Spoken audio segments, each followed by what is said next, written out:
Let's continue to read. Jeremiah chapter 19. This is what the Lord says: Go and buy a clay jar from a potter. Take along some of the elders of the people and of the priests, and go out to the valley of Ben Hinnom, near the entrance of the potsherd gate. There proclaim the words I tell you, and say, Hear the word of the Lord, O kings of Judah and people of Jerusalem. This is what the Lord Almighty, the God of Israel, says. Listen, I am going to bring a disaster on this place that will make the ears of everyone who hear it tingle.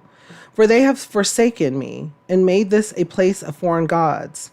They have burned sacrifices in it to gods that neither they nor their fathers nor the kings of Judah ever knew, and they have filled this place with the blood of the innocent. They have built the high places of Baal to burn their sons in the fire to as offerings to Baal, something I did not command or mention, nor did it enter my mind. So be aware, the days are coming, declares the Lord, when people will no longer call this place Topheth or the valley of Ben Hinnom, but the valley of slaughter. In this place I will ruin the plans of Judah and Jerusalem. I will make them fall by the sword before their enemies at the hands of those who seek their lives, and I will give their carcasses as food to the birds of the air and the beasts of the earth. I will devastate this city and make it an object of scorn. All who pass by will be appalled and will scoff because of all its wounds. I will make them eat the flesh of their sons and daughters, and they will eat one another's flesh during the stress of the siege imposed on them by the enemies who seek their lives.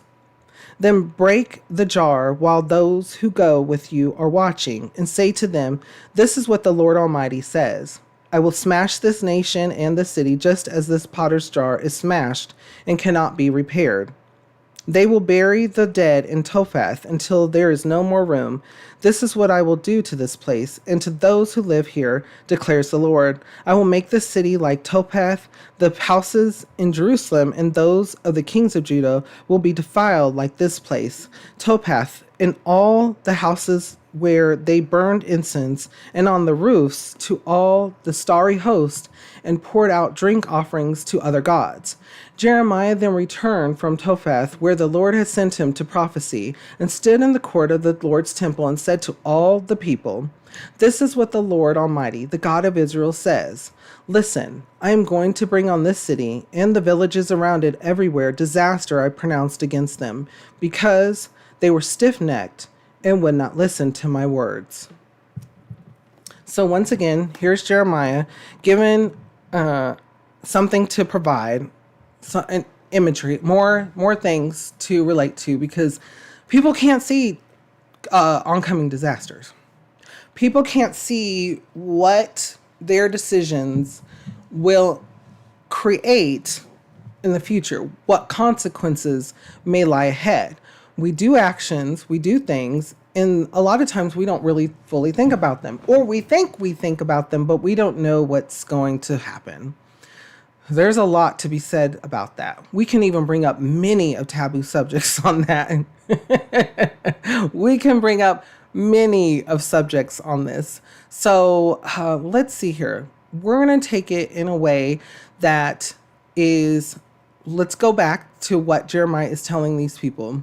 He's telling them, he's saying, this is what's going to happen because you're refusing to follow the commands. He takes the pot and he takes the pot and shows them, this is how you feel that you are. You're strong. You have these, this is a representation, and he shatters it. And so this is what he says. Then break the jar while those who go with you are watching, and say to them, this is what the Lord Almighty says. I will smash this nation and the city just as this potter's jar is smashed and cannot be repaired. And so he's saying all of this will be destroyed because the people of Israel, the people of Judah, are not following the commands. They're relying on other people. They're relying on themselves. They are making pledges to other nations. They're at this time they were making treaties and this and that with other nations for protections, even though that they have the Lord with them.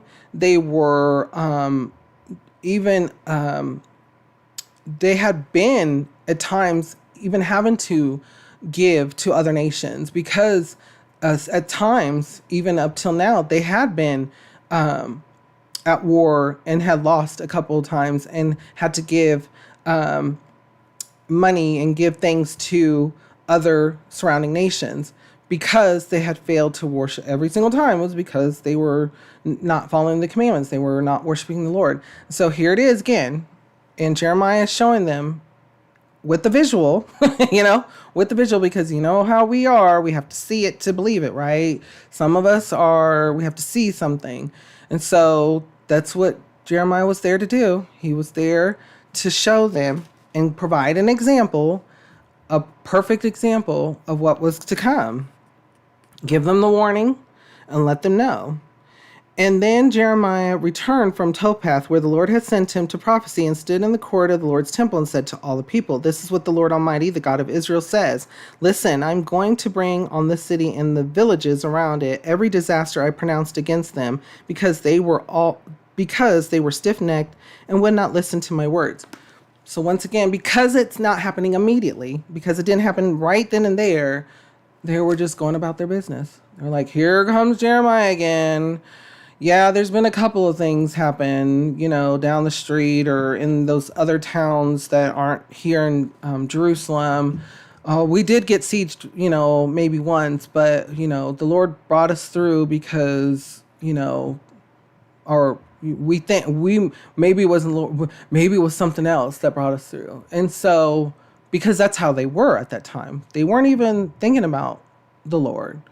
So Jeremiah telling them once again, and provided an example, bringing past to present. So we too can provide examples in our life. So things that we have went through. So think about something that you have went through, that you learned from, that you grasped the information, whether it was good or bad, and you were able to help someone else, provide that information to someone else.